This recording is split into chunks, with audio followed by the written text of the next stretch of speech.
to the Final Four. That's awesome. Did you guys play the championship game? Yeah. Right, so I thought. And the Final Four, yeah. Because if you guys won, you'd have been national champions. Absolutely. Right, Division 3. So even you forgot.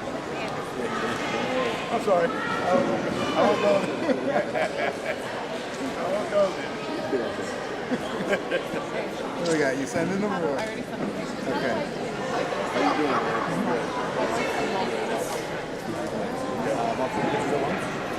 You used to have on the wall. Now you got to. I fell asleep right. Let's woke up at 4. It's like,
We're about to start our ceremony again. This is the 50th annual SUNY Oneonta Athletic Hall of Fame ceremony. Thank you so much, everyone, for being here.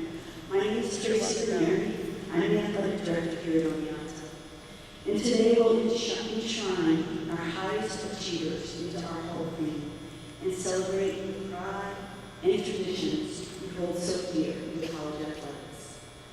The SUNY Oneonta Athletic Hall of Fame exemplifies the greatest athletic triumphs in our university's history and also allows us to celebrate the leadership of men and women of vision that have led us to this place in time.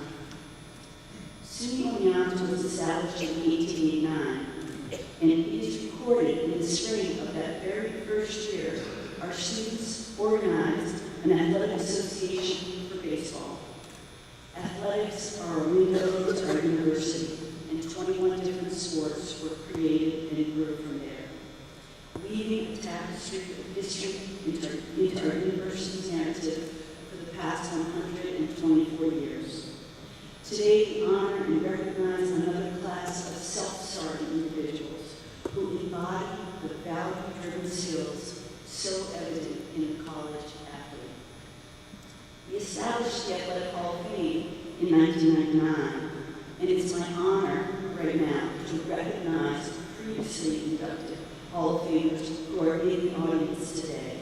I would ask that they stand and please hold your applause until I complete this wonderful list. The class of 1999, Ted Mears. He is here somewhere. The class of 2000, Mr. Don Ball and Mr. Garth Sam. Please stand. The class of 2001, Don Excel and Tina Frisbee and Roger Weaver. The class of 2002, Ronald Hagan. The class of 2003, Don Llewellyn, Donald Jester. The class of 2006, Kramer Harrington, Ed Leon. The class of 2007, Jan Miller. The class of 2008, Thomas Canistra. The class of 2009, Vincent Fody. The class of 2010, Jim Baker, Dick Berg, Sandy Jones, and Alicia Lang. The class of 2011, Christine Fitzpatrick Monfort. The class of 2011, David Ritter. I believe Coach McGrath is in the office too, but anybody needs to talk to Liz McGrath. Please give a warm round of applause.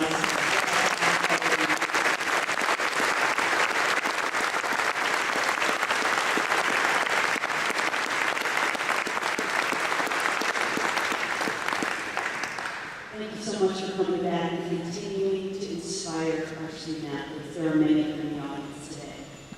An event like this cannot take place without the help of a very dedicated group of professional staff, faculty, and friends of athletics.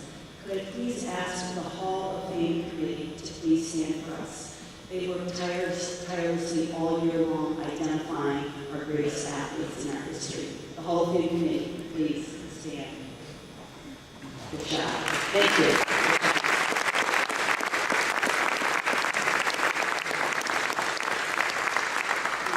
Very special thanks also goes to our Associate Athletic Director, Brian Jessup, who's in the audience. Brian, would you please stand?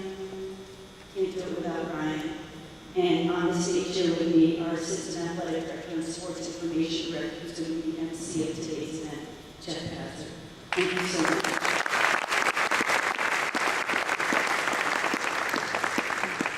Dr. Calusi, our President, is on the stage with me, along with our Vice President for Student Development, Dr. Perry, who truly are the vision for making our experience for student athletes at this college incredible. And thank you so much for everything that you do.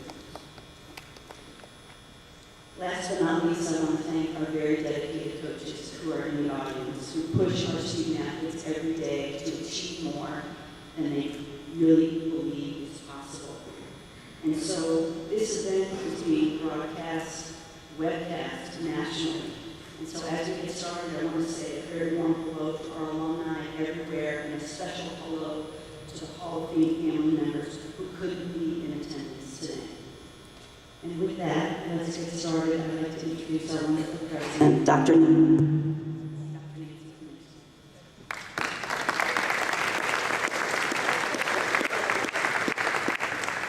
I don't know what it means that the PA grew up and sounded my name.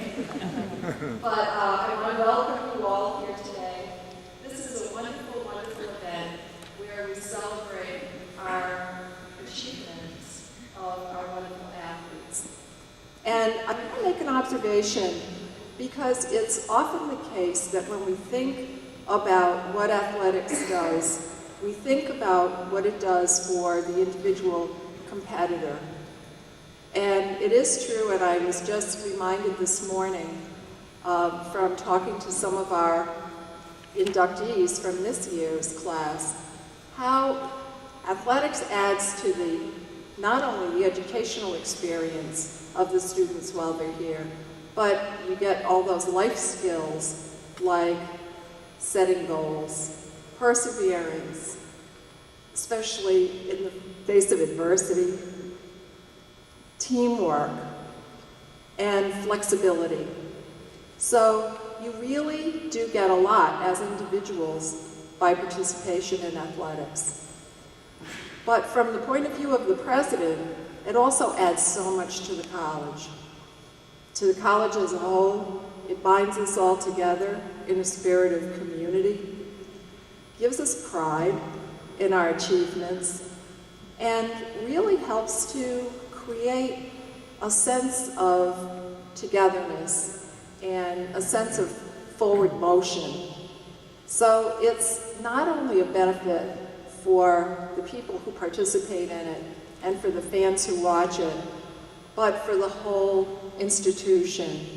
Athletics is really an integral part of what we are and how we want to build individuals and also build our whole institution. So I want to congratulate our inductees this year and thank them and thank all of you who have come back for creating the intergenerational bonds that keep us in continuity, that keep us in conversation from one time period to another. Thinking back to the way the institution used to be 25 or 30 years ago, and seeing how we have many of the same values and aspirations today. So congratulations to our inductees, and thank you all for joining us to celebrate them and to celebrate their marvelous achievements. Now, some of you know, I'm recovering from surgery, so I'm not going to be able to stay for the ceremony. But I wanted to be with you today just to add my words of welcome and thanks. Thank you very much.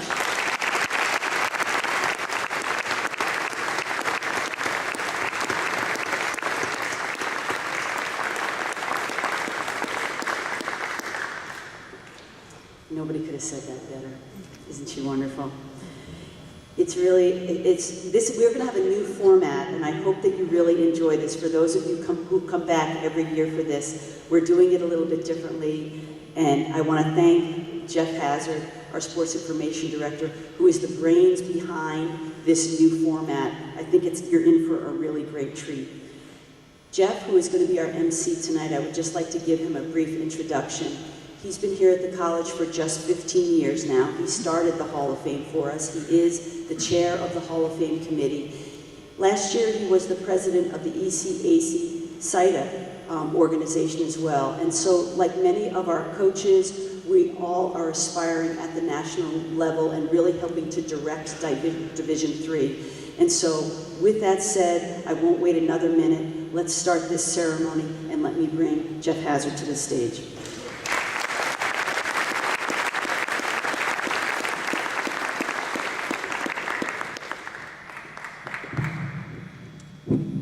Bear with us for a moment. We just have to move a couple of the stage props so we can open the stage a little bit. Thank you all for coming. It's great to see so many smiling faces this early in the morning, and it's great to see our Hall of Famers in the audience, so thank you for coming. This is the fun part of the day, although they gave me a microphone, so that might be a bad thing, I don't know. But we're going to celebrate 7 individuals who distinguished themselves. One is an administrator and an athletic trainer, and the other 6 as student athletes here for us in SUNY Oneonta. And of course, back then we know it was called Oneonta State, but it's SUNY Oneonta, and we are so happy to have you here, and it's going to be a great day. So we're going to start right off. Our first inductee was our first full-time hired athletic trainer here at the college, and actually took care of some of these athletes that were inducting today. And when they saw him here and they were going into the same class as him, it was just great to see him because the memories just come back. And that's really what we're going to share today. We're going to share memories of being a student athlete here at SUNY Oneonta. So without further ado, I'd like to bring up and welcome our first inductee, David Bailey.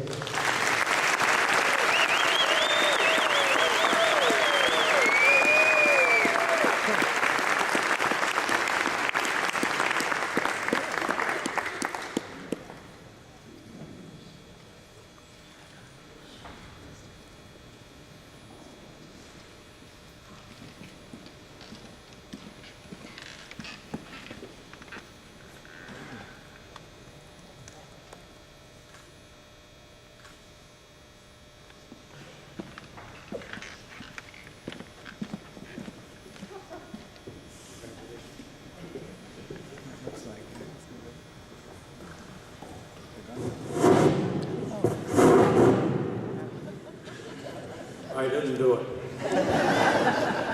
Certainly welcome and congratulations. Quite an honor, and it's great to see you. I know you've been back at some of our other ceremonies in years past because those athletes you knew and you wanted to be here to support them and just to memory and things like that. So for you, now you were here in the 60s and 70s, which was kind of a changing time here on campus. And why don't you talk a little bit about some of the memories that you have from when you were here?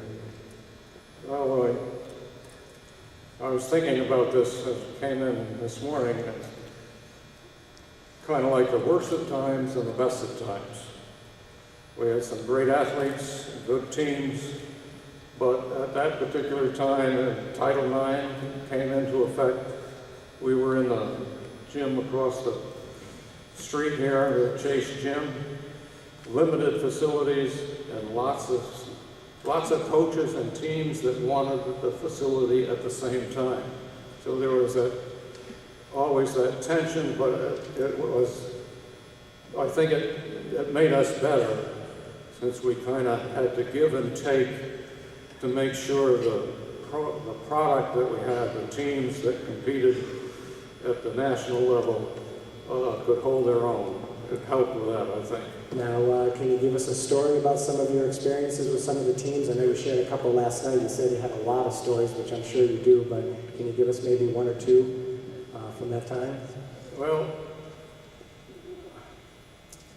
I think I should make recognition of a team that we had in the 60s that went undefeated and will never get recognized by the Hall of Fame Committee. That was the faculty basketball team that competed for 3 years in the Intramural League, and we never lost.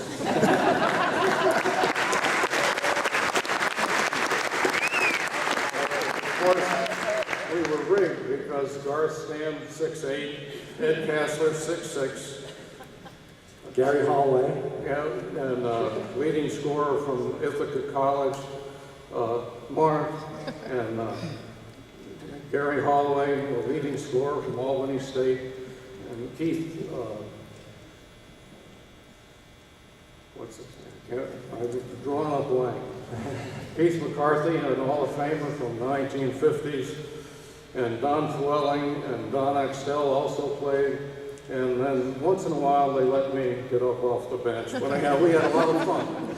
And it helped with our cohesion as far as the coaching staff. Right. Now, I do know that tradition was carried on because when I first got here, there was still a faculty team, and we still never lost to the students, which is kind of amazing that they would carry on that tradition. Because Garth used to play in the noontime hoop, so these guys are still playing, and it's always a lot of fun. Anyone you'd like to thank? Well, one in particular, and a group in particular.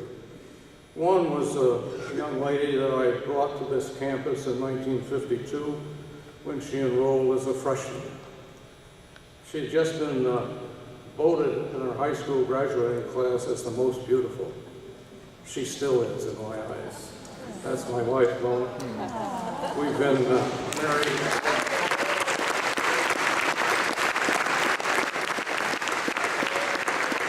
We've just celebrated our 58th wedding anniversary. Our first year of marriage, we lived in Oneonta. She was a senior. I worked in Kingston and commuted on weekends, but we participated in the activities in the undergraduate curriculum of the college. And that kind of is unique, I think, because I've been here when there were no facilities at all on this hill. The only thing up here was Morris Hill and a home ec building. And then when we were here, we went to the basketball games at the Armory. We've been to the basketball games at the Chase Gym. We've been to the basketball games here. A complete change in the 61 years that we've been involved either directly or indirectly in the college. My wife graduated in '56. I have a niece that has graduated from, and she is here, Amy, and two of our granddaughters graduated from SUNY. So we've had this connection for a long time. And is there, you said you wanted to thank a group. Is there anyone else, a group of people that you wanted to thank? Oh, yes. The Franklin family, there's a whole bunch here. Being a trainer and being a wife of a trainer is like being a single parent, raising 3 rambunctious kids from kindergarten. When we came here, our oldest was in kindergarten. Our youngest was born in Oneonta after we got here. But Lola was pretty much a single parent because, especially on the weekends, Saturdays, I was never there. I was here. First one here, the last one to leave, with all the different teams. I was the only trainer. And so our Franklin family, as I call them, they did as much as anyone to help raise our kids, and we give them thanks. We'd like to thank you and congratulate you and welcome to the home.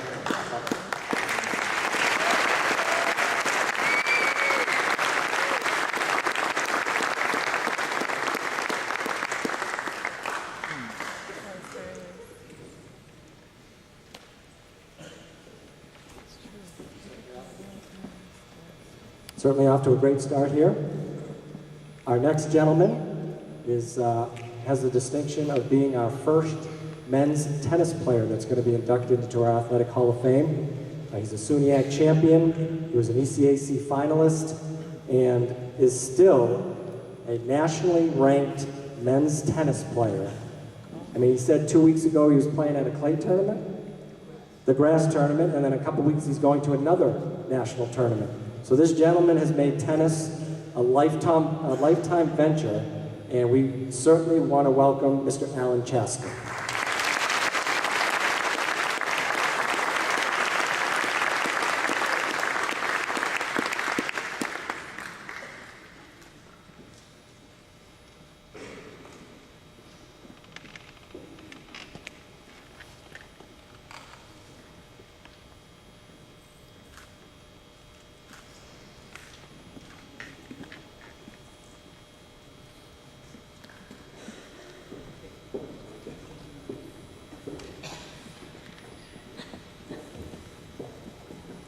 Welcome. Thank you. Why don't you tell us a little bit about your memories of Oneonta? Because, of course, you were here from 67 to 70. Again, the college was changing a lot. As Dave said, the facilities weren't here at the time. Why don't you tell us about your memories of Oneonta? Oh, geez. Well, first of all, I'd like to say I loved my experience at Oneonta. I can't think of any other place to go to. I look forward every time when we had a break just to get back to Oneonta. In fact, some of the breaks we had, I remember during the Christmas vacation, we were allowed to stay up here. And I played racquetball for a whole week, so it was great. Athletically, I really enjoyed it as well. And I just want to say a couple of words about Coach Castor. I had Ed Castor who passed away a couple of years ago. He was an excellent coach, and better than that, an excellent person. One particular story about Ed I want to say is that Ed played on the professional Knicks before they became the Knicks. It was the precursor to the New York Knicks. And one day when we were out on the tennis courts, he said, "Would you guys like to see a Knicks game?" We said, "Yeah." And I've never seen a professional sports team before. So he took us to the Knicks game. And after the game, we actually walked down among the Knicks. And Willis Reed was playing at the time, and Walt Frazier, and all these great guys that I heard of and watched on TV. And we just looked at them, how tall they were. It was like walking through a field of redwoods. It was incredible. It was just great. We used to have barbecues at his house, and what an excellent coach. And you said that he was because I've met him as well, and had the fortune to meet him, and he was an imposing figure when you met him. Yeah. But you said that he was a gentle soul. A gentle giant. Yeah, he would hold your hand, and his hand was like this to your hand. But he was so gentle. Yeah. Now, is there any other particular stories that might stick out with you from your tennis experience here at Oneonta that you'd like to share with us? One story that I'd like to tell is sort of a funny story. I don't know if my wife wants me to tell it. We used to take a minibus, and sometimes we had captains or other students drive the minibus to Potsdam or whatever. Anyway, we took the minibus one year, and this happened a few times actually. One of our team members, his name was Richie LaSalle, and Richie LaSalle was a bio major, and he was taking parasitology. And what he had to do is find roadkill animals on the road and bring it to class and check for parasites. So every once in a while we'd say, "Stop the bus! Stop the bus!"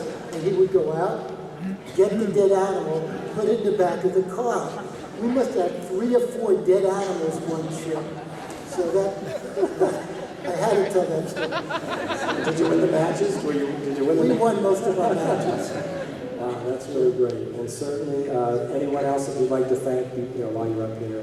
Well, I'd like to thank one of my friends and fraternity brothers and tennis team members also, Billy Greek, and also George Worthmuller, who's also in the Hall of Fame, and also Don Fruellen, who's also in the Hall of Fame, for even thinking about my name to be a Hall of Fame member. So I want to thank them. Well, we don't forget about the greats. So congratulations and welcome. All right, thank you.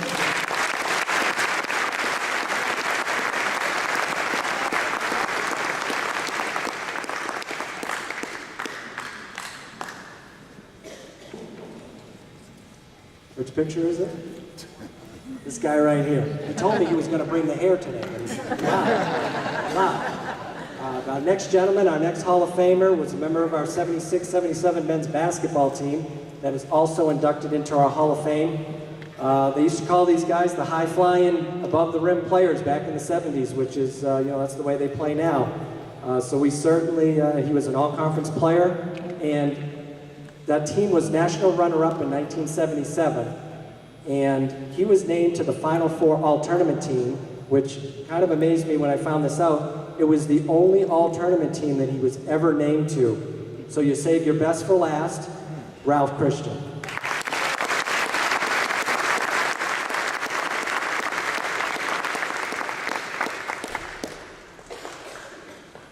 Welcome. Thank you.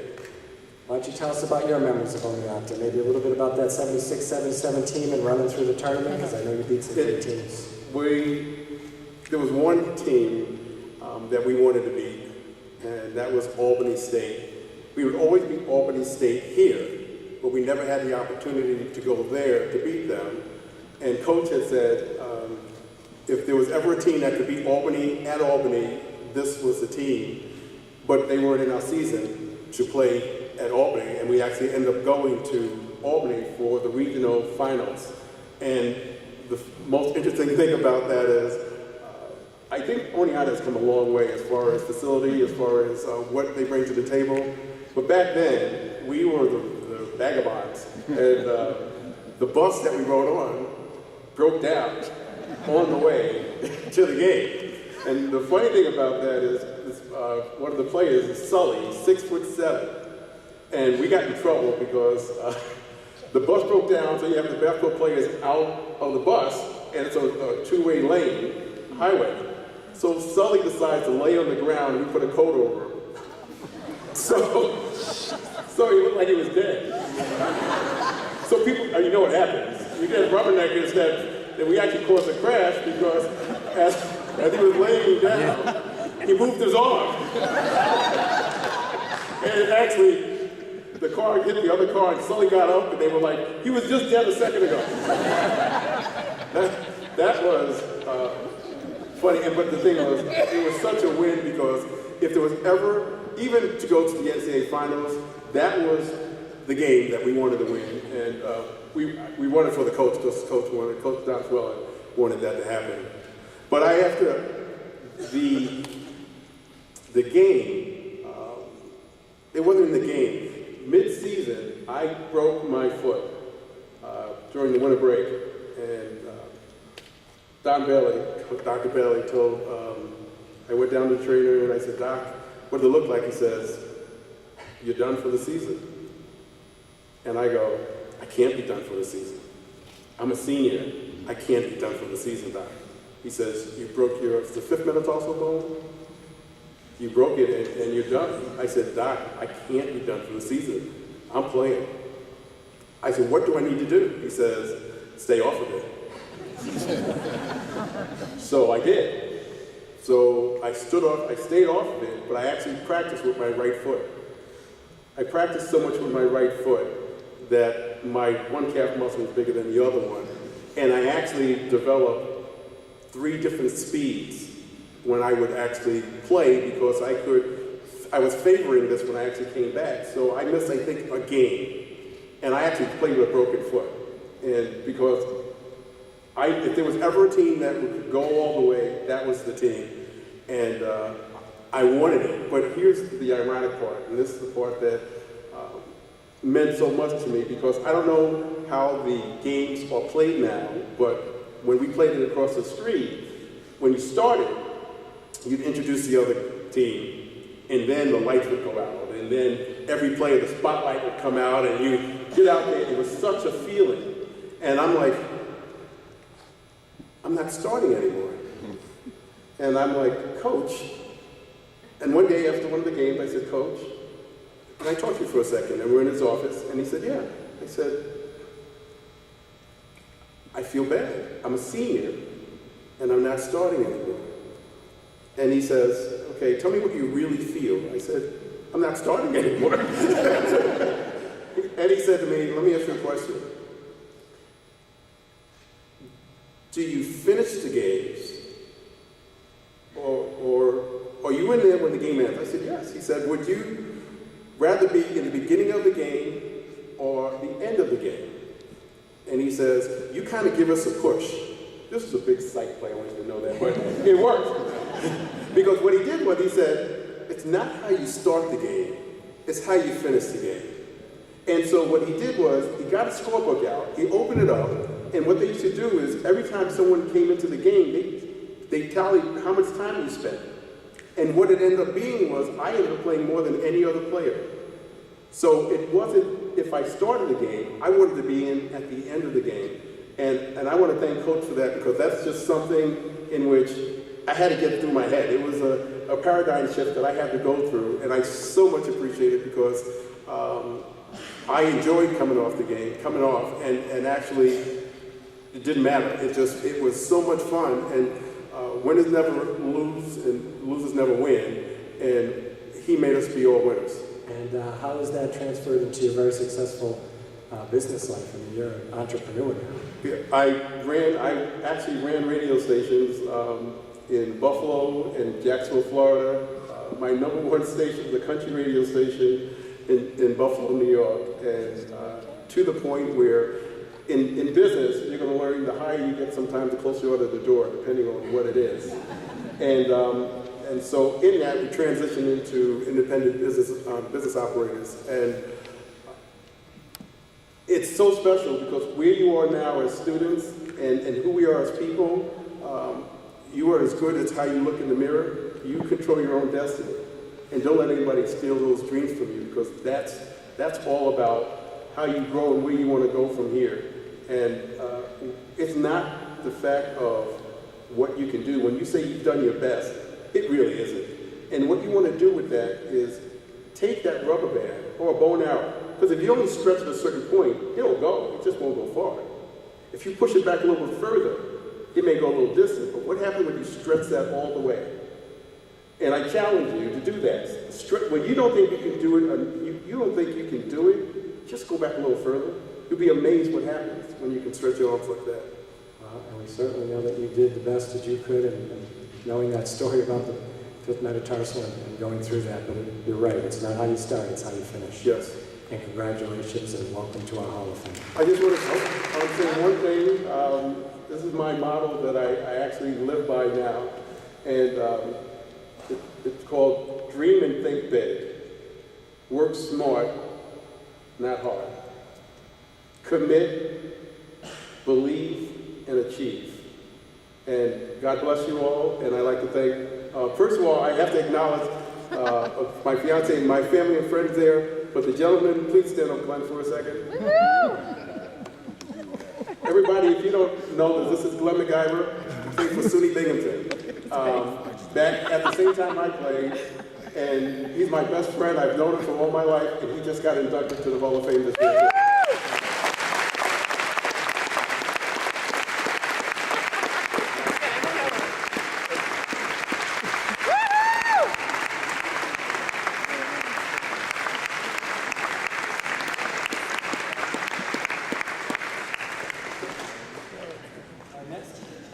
Next inductee, this is kind of a tennis theme this year. She's going to be our first women's player to be inducted into our Athletic Hall of Fame. As you can see, she played here in the 80s, right? We're in the 80s with the hair.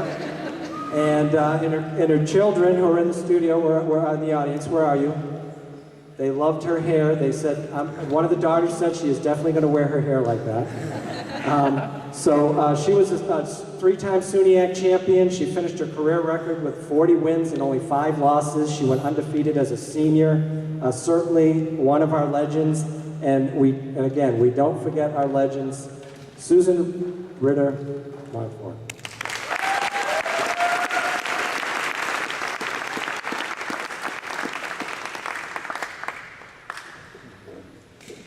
Well, you shared a story with us last night about your experience here at Oneonta, and certainly we want to share some of those experiences. And why don't you tell us what your experience was like at Oneonta?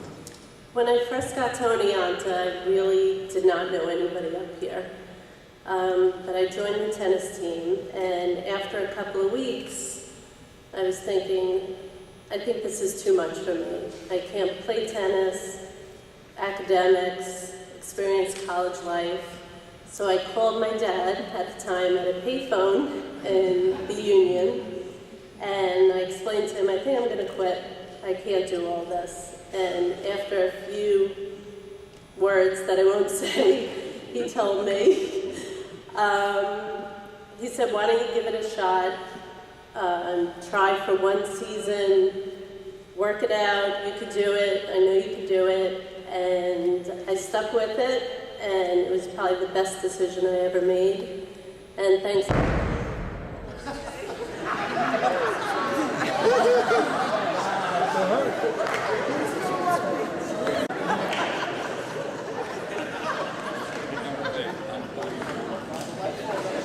Finishing up, and now you'll have to bear with us because we'll have to exchange the microphones now. So if you just bear with us on how we're getting through this. We certainly want a big thanks to our IRC people, Dave Easy, and that crew for helping us out.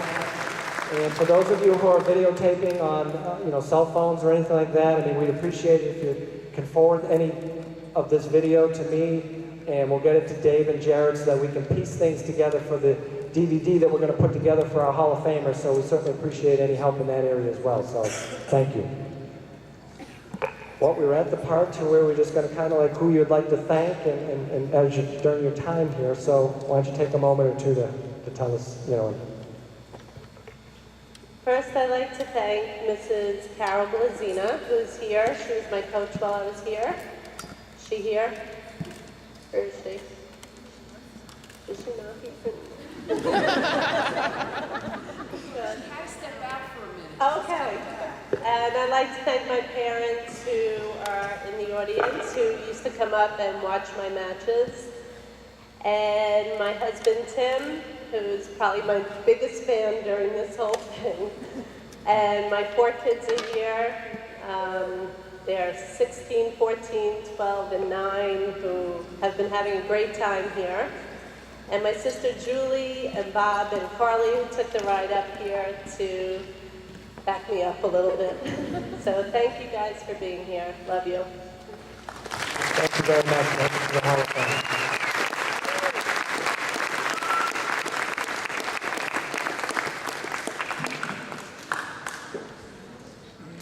Well, it was Dr. K saying that we learn lessons of being flexible and working around things, so certainly this is an athletic moment for everyone to kind of bear with us a little bit.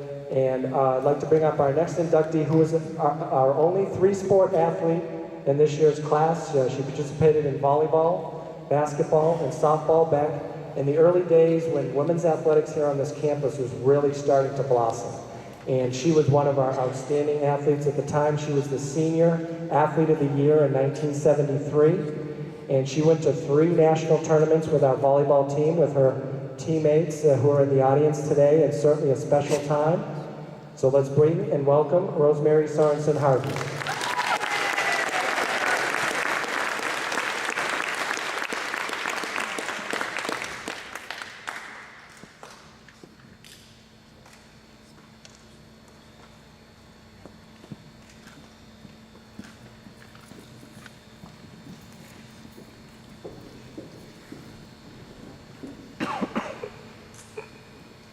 Welcome. And my first question again will be, what are some of the memories and some of the stories, and you were actually just sharing some stories with us right before we came back on the air. So if you could just share a few of those with us. Okay. Well, you have to remember, it was about 40 years ago, and there weren't many opportunities for athletics and females. When you played sports in high school, that was going to be it unless you went to college. There were no Title IXs, there was no scholarships, there was no recruiting. So all of us came up to be teachers or have some, education here, and we had to try out for the teams every season. There was no guarantee that you were going to make the team. And I had a lovely, lovely experience. The camaraderie was the best. I have lifelong friends, and they're in the audience. And when you go back, your memories, it seems like yesterday. So take that with you. I especially enjoyed, we did go to national tournaments. You had to understand that we had to beg for money because it wasn't in the budget. We weren't expected to make the national tournaments. And there were no divisions then. So, when we went to Miami-Dade and Brigham Young University, we were playing teams from all over the country. They were D1. Here we are at D3. And yes, we were like, oh, amazed, but we held our own, and it was quite the experience. Back on campus, as far as uniforms, we made do. The uniforms that we got for volleyball looked strangely like secondhand ones from the soccer team. We were all laced up. And did we have new sneakers? No, we had Converse sneakers, and we had to give them in at the end of the season and transfer them over to the basketball team. So, and also transportation. The volleyball team, when we had away games, we used minivans. There wasn't enough room in the minivans for us all to go, so some members had to stay back. So, it was the experience, but really the camaraderie that went along with everything. We got to travel, and back then, people, were lucky to come up to school. I came up here sight unseen. Besides the travel in New York and, with the two nationals, with the softball team, we went to Bermuda. And it was like we got off the plane and we were invited into a wedding reception. So that was quite the experience. And then we found that we were playing under the lights and we were being broadcast on the radio. So, I just had a great experience here, and I can only wish the same for all of you. Is there anyone that you'd like to thank, any of the coaches that you have? Because you mentioned some of the names of some of the coaches and they're legends here, so can you... Well, I'd like to thank my family and my friends that were able to make it up from the teams, Chris and Quinny and Marilyn, and for all the support. And like I said, with the teams, it just feels like yesterday. June Fontana was able to meet us last night, and again, it seems like yesterday. In terms of coaches, I'd like to especially thank Dr. Kingsley, Linda Matthews, and especially Carol Blazina, who, as you can see, was a multi-sport coach. Power volleyball was just getting underway, and she was just an inspiration to all of us. And I especially want to thank all my teammates from all the teams, but especially volleyball, because again, we were not expected to go to nationals, and there weren't divisions back then. So without them, I would not be here. And special thoughts and prayers for Elaine Tortino, who recently passed away. I had the utmost pleasure of playing with her. Thank you.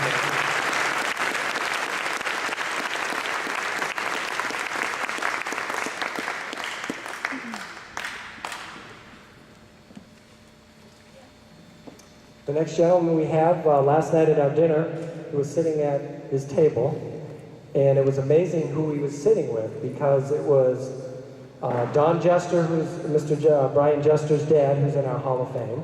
He was the high scorer on his team. It was George's brother-in-law, Don's brother-in-law, George Wetmore, who was the top scorer on his team from the 40s. And this guy was the top scorer on his team from the 60s. So it was like connecting the generations with 3 different guys who were the top scorers and shooters on their team, and it was really special to see them just talking about the memories that they had playing back then. This gentleman, again, outstanding basketball player in the early 60s, played 3 years for us. Sharpshooter, he still holds, 50 years later, he still holds our single season record for free throw percentage, which is amazing. He could probably give lessons to Dwight Howard because we all know that he can't shoot free throws. So you may have another profession teaching guys how to shoot free throws. Let's welcome to the stage Tom Nuttall.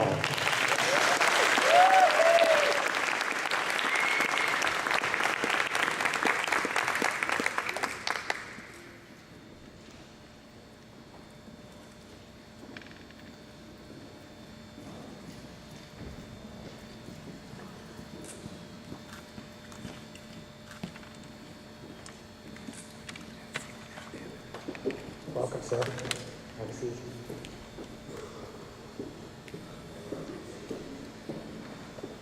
So I would say that usually, if you're a sharpshooter, you got to have a sharp eye. And I would really like you to share with this crowd your story of how you developed into such an outstanding free throw shooter with really what we would consider probably a disability. Well, I do have one good eye, so I lost the vision in my eye when I was 8 years old, and I guess I was lucky it happened so early. I just,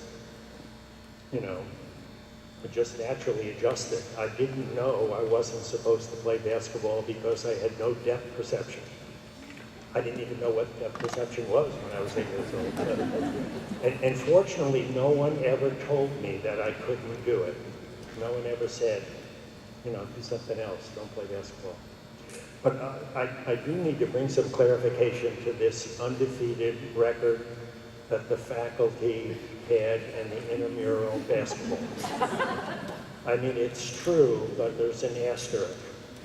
When I was a freshman, I was a transfer student, so according to NCAA rules, I had to sit out a year, so I played intramurals on a team called the Steiners. I'm not sure what that represented, but we played the faculty, and they were very good, and we gave them a very good game.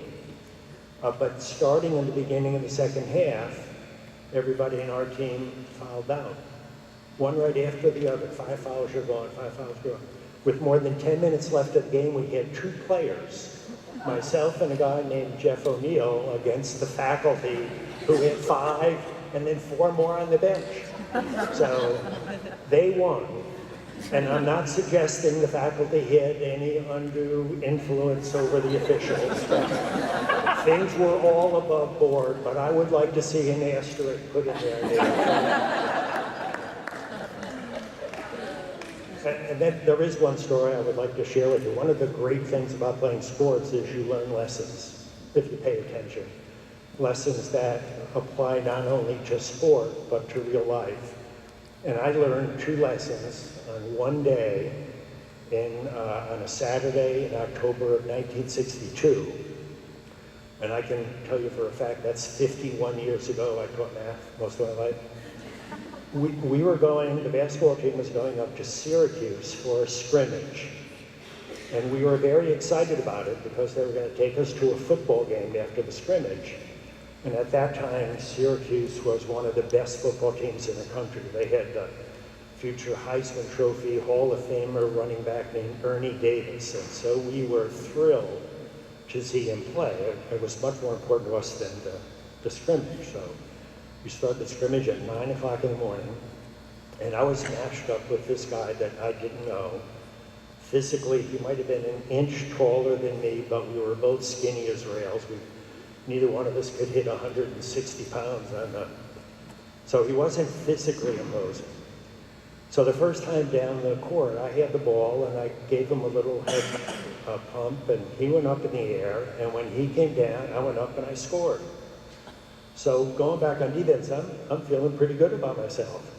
But I remember being impressed at how high this guy jumped. I mean, I had to wait for a while for him to come down. And so I was matched with this guy for 4 hours.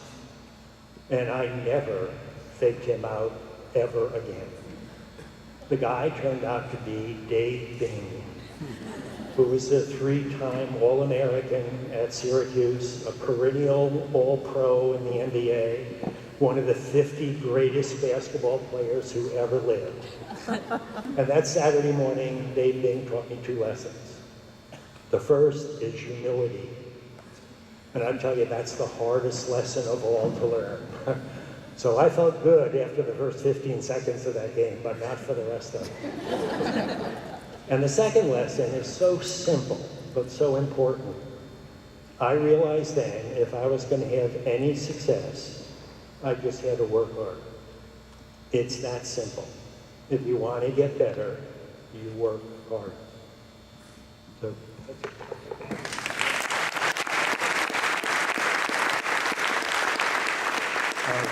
I would like to thank my entire family, going back to my mom and dad.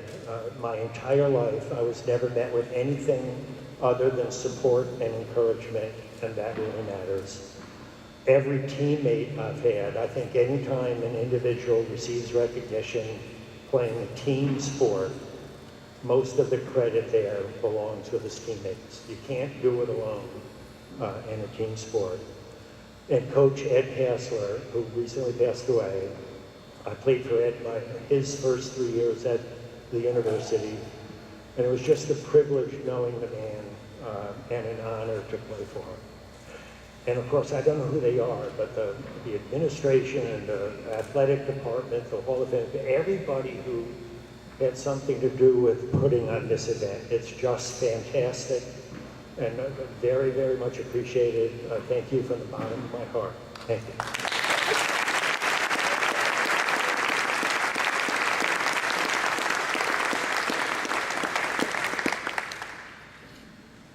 Well, we get to use the old baseball adage. We're going to get our cleanup hitter now to come and help us finish up our ceremony. Certainly one of our greatest baseball players we've ever had here. His coach is here. One of the gentlemen who threw a no-hitter, he caught his no-hitter, Mr. Roger Weaver, who went on to pitch in the major leagues. I mean, these are the kind of baseball players that we had during the 70s and 80s, and we now are getting some of them back. So this gentleman, all conference, they won 2 SUNY championships, they won a couple of ECAC championships, and he was a catcher. And anybody who knows about baseball, the hardest position is, I mean, you got to kneel down, you crouch down for so long, and just, it can be 80, 90 degrees, and this guy did it for 4 years at such a high level. We're going to bring now Mr. Rick Yandoli to the stage.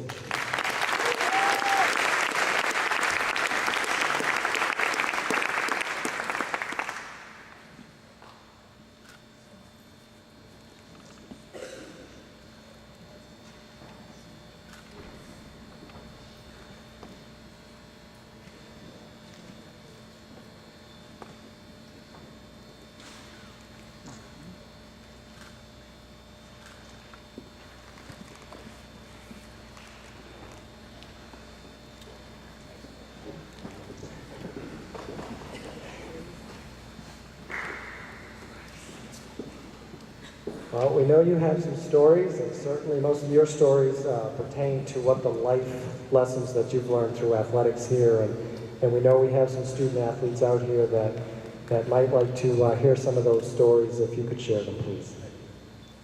Thank you, Jeff. I'm under strict instructions from my children to keep it under 25 minutes. So I'll be as quick as possible. Thank you, Jeff. Thank you for the kind words.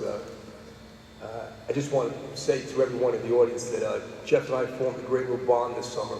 Once I was given that wonderful phone call from Tracy Honorary, and in our analness to make sure we were dotting our I's and crossing our T's and giving Jeff everything he needed, we just developed a great line of communication, and we spoke about life's lessons and all the other wonderful stuff associated with it. I have to tell you, this gentleman did a wonderful job in contributing greatly to making this thing happen. You know, oftentimes, wonderful events such as this, the people behind the scenes, in front of the scenes, they often get overlooked. So Jeff, you just did a great job, man. As well as Tracy and everyone else. So, the life lessons for my 4 years in Oneonta. We spoke a little bit about it last night. I'm from Queens, New York City, and I love baseball since I can remember. I played it my whole life, and I was fortunate enough to play at a great high school, Bryant High School in Queens, and we were always in the semifinals or the city championships. We had a really good program, and I certainly wanted to get to a great program in college. And a good friend of mine who I played high school baseball with, who I played Little League baseball with, Glenn Siegel, who was a hell of a left-hand pitcher. He was a year ahead of me, and he would stay in contact with me, and he said, Rick, knowing you the way I know you, I found baseball in nirvana for you, man. He said, you would not believe the great program, the great schedule, the level of play, the level of commitment, and the great man who runs the program, Coach Axtell. So that's all I needed to hear, and I was able to connect with Coach, and the rest took care of itself. So to Jeff's point, the 4 great years of my life, and I've definitely been at Oneonta State. The life lessons are numerous, and I was so fortunate to play with great guys. And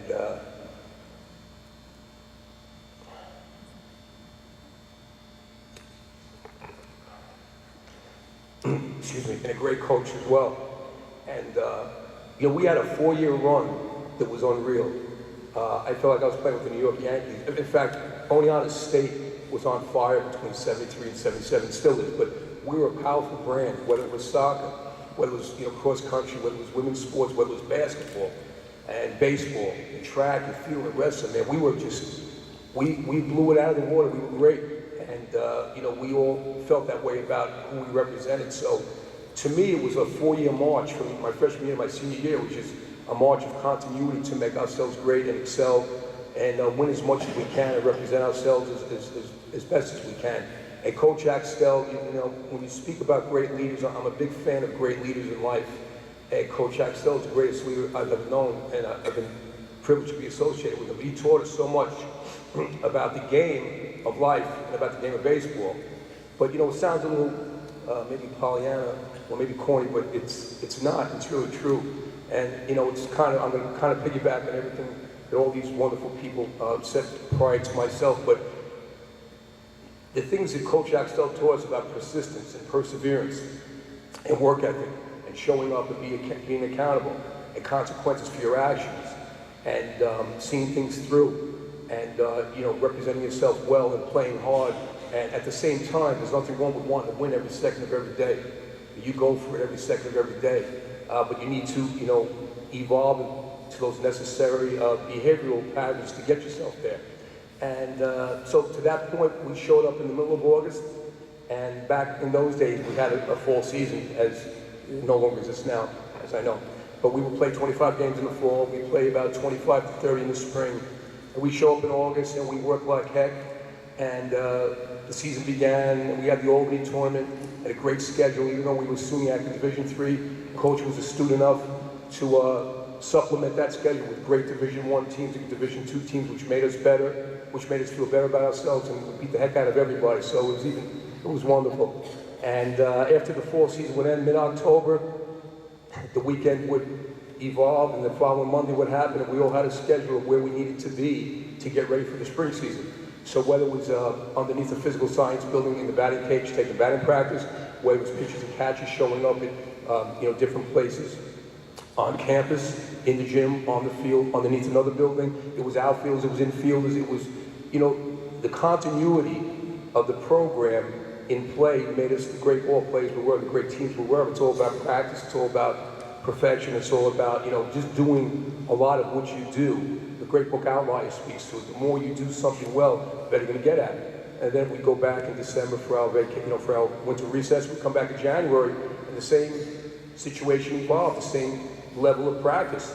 And then we go out in the parking lot in February, snow, rain. We were blind to it. We didn't care. We didn't know. We thought it was July because Coach had us believing that. And it made us great. And then the spring would begin. We go on a southern trip. We play all Division I schools. We play 7 games in 6 days. University of Virginia, Virginia Tech, VMI. Man, we beat everybody. And and if we didn't, they were close games. And being young and being on the road, we felt like we were professionals. We were telling the story last night. Getting meal money, having $3 in your hand, and going to McDonald's, and being able to order something. We felt wonderful about it. We felt great. And, you know, to the point that was made before about the 70s being lean and mean in terms of economic times, certainly within the SUNY conference and the state institutions, but Coach made it happen, and we didn't know that things were lean and mean. We didn't know about the color of our uniforms or the amount of meal money we had. We just felt like we were just rising above everything else, you know, to get to where we had to be. So, man, it's a great experience for me. I'm privileged and fortunate to have played for Coach Axel, to have great teammates. You know, I wouldn't be here without Coach and the great teammates who played with me, and it's an honor to be, you know, with this great school. And the only regret I had, and I'll never forget it, it was my last game as a senior, and we're in the ECAC tournament. Twice we were in the ECAC tournament in my 4 years. And Bobby Degnan and Denny remember this, we played at RIT. We played at the Rochester Red Wings minor league stadium, which, as many of you may know, is a AAA stadium for the Baltimore Orioles. And the biggest regret I had was that it was my last game.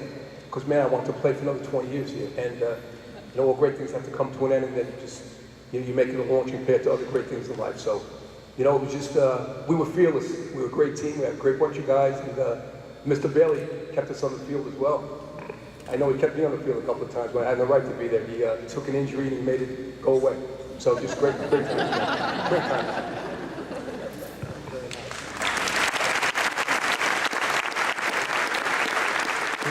If there's anybody that you'd like to thank at this time? Thank you, Jeff. I'd be remiss if the list is endless, but my wonderful wife of 25 years, Judy, who I love deeply, and my great support.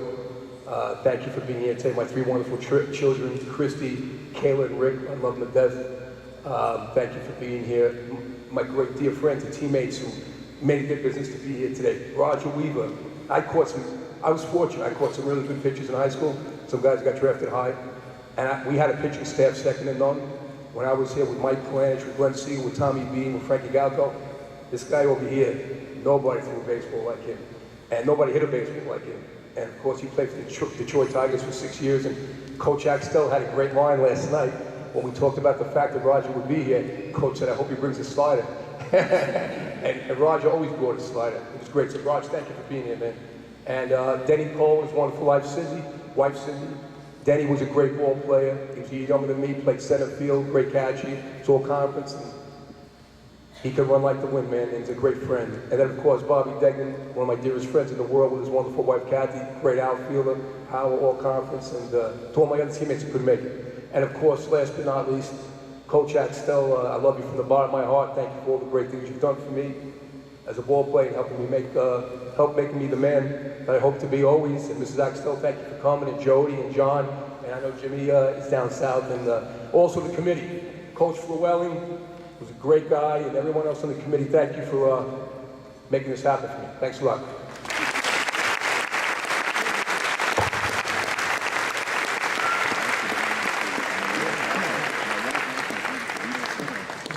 Oh, what a tremendous group of individuals. Can we have one last round of applause for all of them, please?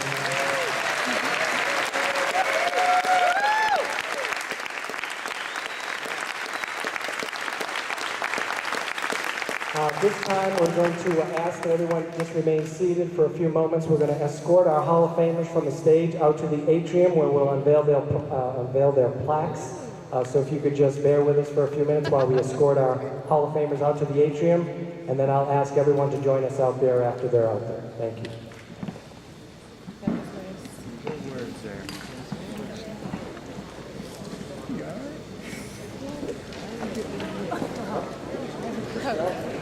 I was like, I love your wife too.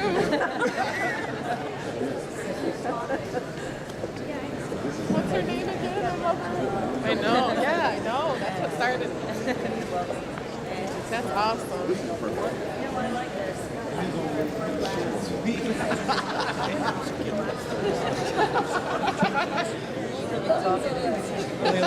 In the audience, we certainly would like you to join us in the dance studio after the plaques are unveiled for our luncheon. So any Hall of Famer who is here in attendance today, please join us in the dance studio. Thank you.